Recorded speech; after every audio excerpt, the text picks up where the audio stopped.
قرآن و حدیث میں ہم بستری کے دو زبردست طریقے، شوہر کے اوپر بیٹھ کر ہم بستری کرنا جائز ہے یا حرام، اللہ تعالیٰ حق بات کہنے سے نہیں شرماتا۔ اس ویڈیو میں قرآن و حدیث سے ثابت دو بہترین طریقے بیان کیے گئے ہیں اور ساتھ ہی ساتھ یہ بھی بتایا گیا ہے کہ بیوی شوہر کے اوپر بیٹھ کر ہم بستری کر سکتی ہے۔ ناظرین، آج بہت ہی کمال کی ویڈیو لے کر حاضر ہوا ہوں، تمام حضرات ویڈیو کو آخر تک ضرور دیکھیے گا۔ بسم اللہ الرحمن الرحیم۔ ہم بستری کا وہ کون سا اسلامی طریقہ ہے جسے قرآن و حدیث میں پسند کیا گیا ہے؟ ناظرین، قرآن و حدیث میں ہم بستری کرنے کے دو ایسے طریقوں کو بیان کیا گیا ہے جس کو تقریباً ہر عورت پسند کرتی ہے۔ دراصل میاں بیوی سے تعلق کے کچھ ایسے مسائل ہیں کہ جن کا جاننا ہر مسلمان مرد اور عورت کے لیے ضروری ہے۔ یاد رکھیے، مسئلہ یاد رہے کہ شادی سے پہلے میاں بیوی اور اولاد کے حقوق کے مسائل سیکھنا فرض ہے۔ حدیث شریف میں آتا ہے کہ جس طرح حرام صحبت پر سزا ہے، اسی طرح جائز صحبت پر نیکیاں ہیں۔ حضرت سیدنا جنید بغدادی رحمۃ اللہ علیہ فرماتے ہیں کہ ہر انسان کو جمع کی ایسے ہی ضرورت ہے جیسے غذا کی، کیونکہ بیوی کے طہارت کا سبب ہے۔ بروایت احیاء العلوم، جب شوہر اپنی بیوی سے ہم بستری یعنی مباشرت کا ارادہ کرے، اور بالخصوص شادی کی پہلی رات اور اس کے بعد بھی، تو شوہر کو چاہیے کہ ان آداب و طریقہ کار کے مطابق عمل کریں۔ انشاءاللہ شیطان کی مداخلت سے محفوظ رہیں گے اور نیک صالح اولاد پیدا ہوگی۔ مگر یاد رہے کہ سطر کھولنے سے پہلے ہم بستری کی دعا پڑھیں، اور سب سے بہتر ہے کہ جب کمرے میں داخل ہوں تب ہی بسم اللہ شریف پڑھ کر دایاں قدم اندر داخل کریں۔ اگر ہمیشہ ایسا ہی کرتا رہے گا تو شیطان کمرے سے باہر ہی ٹھہر جائے گا، ورنہ وہ بھی آپ کے ساتھ شریک ہوگا۔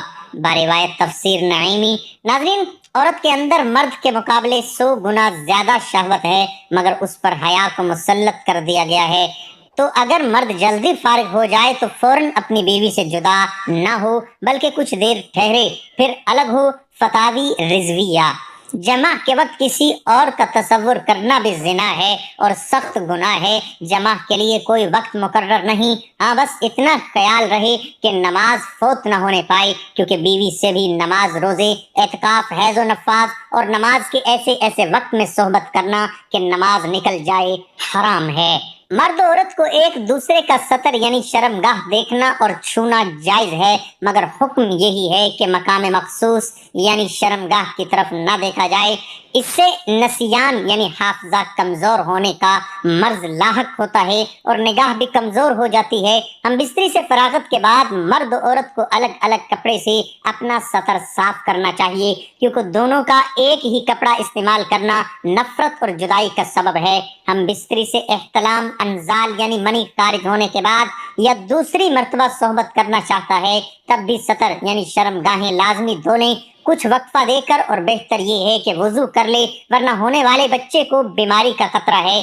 جمع، مباشرت یا ہم بستری کے کچھ دیر بعد یعنی کم از کم آدھا گھنٹے بعد غسل کر لیں، اس میں صحت تندرستی بھی ہے اور مرتے وقت حضرت سیدنا جبرائیل علیہ السلام کی زیارت بھی نصیب ہوگی۔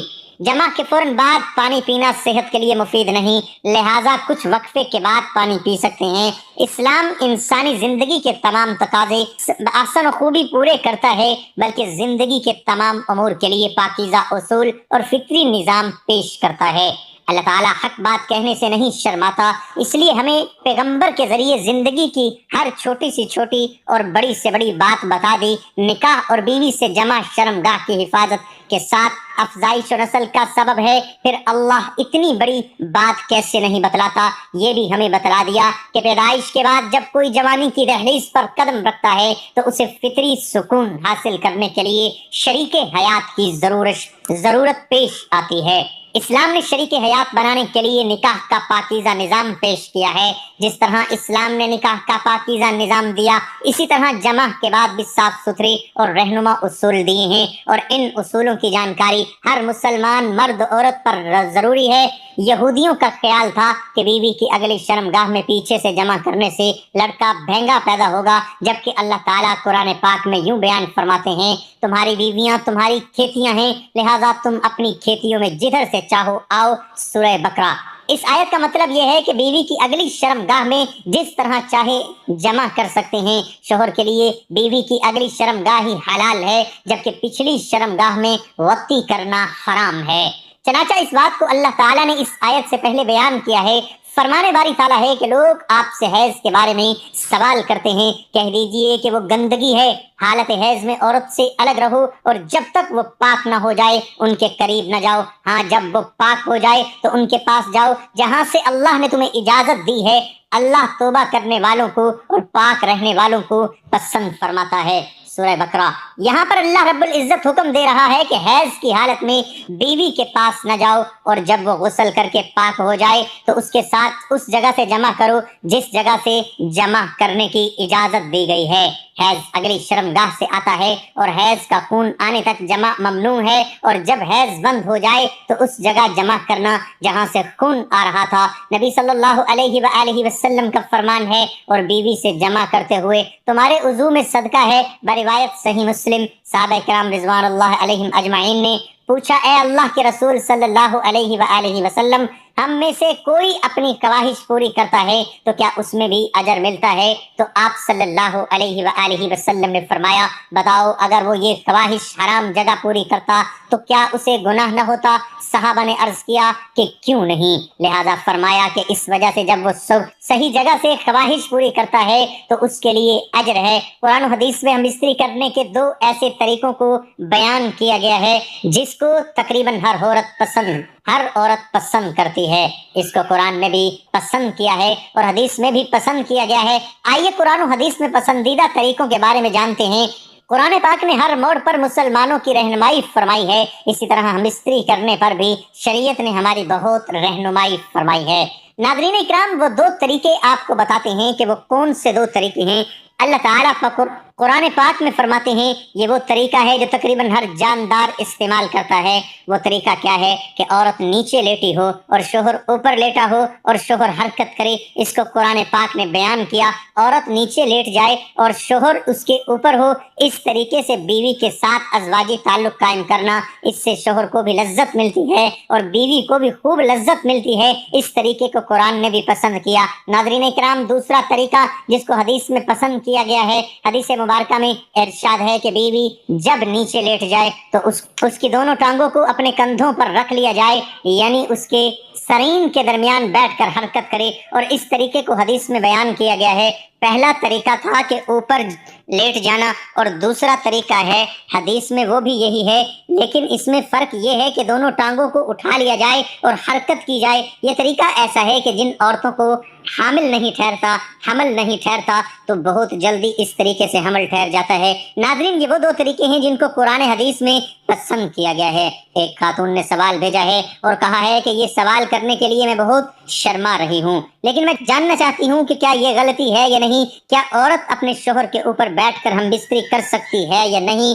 میں نے اپنے شوہر کے اوپر بیٹھ کر ہم بستری کی ہے، لیکن جب ہم دونوں میاں بیوی اس طریقے سے ہم بستری کرنے کے بعد فراغت حاصل کر چکے تھے تو ہم دونوں ایک دوسرے سے شرمندہ ہوئے کہ ہم نے بہت بڑا گناہ کر لیا۔ محترم ناظرین، ہم بستری کا ایک ایسا طریقہ جس میں بیوی شوہر کے اوپر بیٹھ کر ہم بستری کرے، دوسرے الفاظ میں کہ شوہر لیٹا ہوا ہو اور بیوی اس کے اوپر کوئی بھی طریقہ اختیار کرے اور پھر دونوں ہم بستر ہوں، ایسے ہی ہم بستری سے متعلق شریعت کیا حکم دیتی ہے، یہ سوال تھا۔ ناظرین، ہم بستری کرتے وقت عورت مرد کے اوپر بیٹھ جائے یا مرد عورت کے اوپر بیٹھ جائے، ایسی صورت میں عورتوں کا سمجھنا یہ ہے کہ یہ گناہ کا کام ہے۔ دراصل جس طرز زندگی یا ہمارا سماج یا ثقافت جو ہمارے اطراف میں ہے، ہم دیکھتے ہیں اور اپنے آباء و اجداد سے یا بوڑھی عورتوں سے سنتے ہیں، ایک بات اپنے ذہن میں بٹھا لیتے ہیں کہ بس ایسے ہی کرنا چاہیے، بیوی شوہر کے اوپر بیٹھ کر ہم بستری کرے یا شوہر بیوی کے اوپر بیٹھ کر شرعی فریضہ سر انجام دے تو ایسا کرنا حرام نہیں ہے، بلکہ مرد کے لیے جائز ہے کہ وہ جس صورت میں بھی چاہے اپنی بیوی سے فائدہ حاصل کرے۔ شوہر کے لیے اپنی بیوی سے ہم بستری اور تلذذ یہ ہر وقت جائز ہے شوہر کا اپنی بیوی سے لذت حاصل کرنے کے لیے اس کے جسم سے کھیلنے میں وقت کی کسی قسم کی کوئی ممانعت نہیں ہے، سوائے چند چیزوں کے جن سے شریعت نے منع کیا ہے، یعنی شوہر کے لیے اپنی بیوی سے حیض و نفاس کے دوران ہم بستری کرنا جائز نہیں، اور نہ ہی اس کی دوبر میں ہم بستری کرنا جائز ہے۔ اپنی بیوی سے ہر طریقے پر فائدہ اٹھا سکتے ہیں، آگے کی طرف سے بھی اور پیچھے کی طرف سے بھی، بس دخول صرف آگے والی شرمگاہ میں ہی ہونا چاہیے۔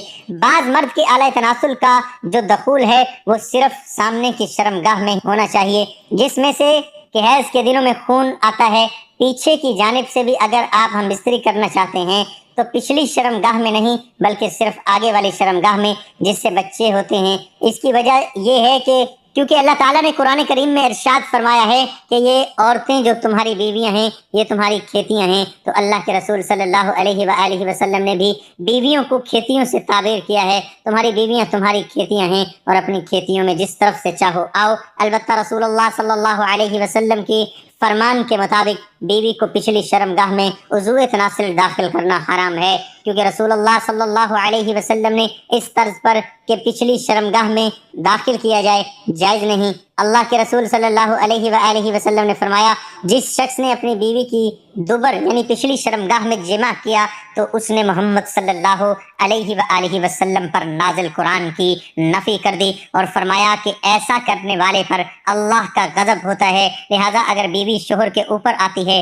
یا شوہر بیوی کے اوپر آتا ہے یا بیوی کے پیچھے سے جو سامنے والی شرمگاہ ہے اس میں عضو تناسل داخل کیا جاتا ہے تو یہ تمام طریقے جائز ہیں، اور اللہ تعالیٰ کی جانب سے اس میں کوئی ممانعت کی دلیل نہیں ہے، سوائے بیوی کی دوبر میں جمع کرنے کے یا حیض و نفاس کے دنوں میں جمع کرنے کے۔ بے شک اللہ تعالیٰ حق بات سے شرم محسوس نہیں کرتا، لیکن عتبہ کا کہنا ہے کہ ہم بستری کا ایسا طریقہ جس میں بیوی شوہر کے اوپر بیٹھ کر ہم بستری کرتی ہے تو ایسا طریقہ شوہر کے لیے نقصان دہ ہے، کیونکہ بیوی شوہر کے اوپر بیٹھے گی تو بیوی کا پانی یعنی مادہ منویہ شوہر کے عضو تناسل پر اترے گا، اور یہ اس کے وضو کے لیے خطرات کا باعث بن سکتا ہے۔ اس میں کوئی شک نہیں کہ اس طریقے سے ہم بستری کرنا جائز اور حلال ہے، لیکن شوہر پر لازم ہے کہ وہ اس طریقے سے بچے، کیونکہ یہ اس کے لیے نقصان دہ ہے۔ بیوی سے ہم بستری کرنے کے بدترین کیفیت وہ ہے کہ ہم بستری کے وقت شوہر نیچے اور بیوی اوپر ہو۔ قرآن و حدیث کے اشارات اور تصریحات سے تو اس کی نفی ہوتی ہے، یعنی کہ یہ جائز ہے، لیکن اس طریقے سے طبی نقصان کا بھی پہلو پوشیدہ ہے کہ اس طریقے سے شوہر کی منی کا اخراج پورے طریقے سے نہیں ہوتا۔ عضو تناسل میں اس کا حصہ کچھ رکا رہ جاتا ہے جو بعد میں سڑتا اور نقصان اور فساد کی مختلف صورتیں اختیار کرتا ہے۔ نیز اس صورت میں شوہر کا عضو تناسل میں بیوی کے عضو مخصوصہ سے بہت سی رطوبتیں آ کر جمع ہو جاتی ہیں، اور یہ بات بھی مختلف پہلو سے نقصان کا باعث بنتی ہے۔ اس کا مستقل نقصان اپنی جگہ کہ ہم بستری کی اس حیت میں اس کا تکرار حمل اور بچے کی پیدائش کا امکان بہت کم رہتا ہے۔ بیوی سے ہم بستری کے دوران شوہر جلدی فارغ کر لیتا ہے اور بیوی کو فراغت نہیں ہوتی، جس کی وجہ یہ ہے کہ عورتیں فطری طور پر مرغوب طبیعت ہے اور اس کے اعضائے جنسی پوشیدہ ہوتے ہیں، اس لیے اس کے انزال میں دیر لگتی ہے۔ اس کے برعکس مرد گرم طبیعت، اس کے اعضائے جنسی اور باہر ہوتے ہیں، اس لیے وہ جلدی فراغت حاصل کر لیتا ہے۔ بیوی سے ہم بستری یعنی مباشرت کے دوران اگر شوہر پہلے فارغ ہو جائے تو اسے بیوی کے فارغ ہونے تک اسی حالت پر برقرار رہنا چاہیے، اور دونوں کے سکون اور فراغت کی اہم علامت یہ ہے کہ دونوں کو ذہنی اور جسمانی اطمینان آ جائے۔ اگر بیوی کو سیرانی نہیں ہوئی اور اس حالت میں مرد الگ ہو گیا تو بیوی کے دل میں تسکین نہ ہونے کی وجہ سے بجائے محبت کے نفرت پیدا ہوگی، اور اگر ہر مرتبہ ایسا ہی ہوا تو خطرہ ہے کہ وہ اپنی خواہش کی تکمیل کے لیے کوئی دوسرا راستہ اختیار نہ کر لے۔ اللہ تبارک و تعالی ہم سب کو دین اسلام کے مطابق زندگی گزارنے کی توفیق عطا فرمائے، اور ہم سب کو شریعت کے مطابق زندگی بسر کرنے کی توفیق عطا فرمائے۔ اللہ تعالی ہم سب کو 5 وقت کی نماز ادا کرنے کی بھی توفیق عطا فرمائے، کیونکہ نماز پڑھنا ہر مسلمان مرد اور عورت پر فرض ہے۔ نماز ہمیں بے حیائی اور برائی سے روکتی ہے، نماز شیطان کا منہ کالا کرتی ہے۔ اللہ تعالی ہم سب کو 5 وقت کی نماز باجماعت ادا کرنے کی توفیق عطا فرمائے، آمین ثم آمین۔ تمام حضرات کمنٹ باکس میں اللہ تعالی کے 99 ناموں میں سے ایک نام ضرور ٹائپ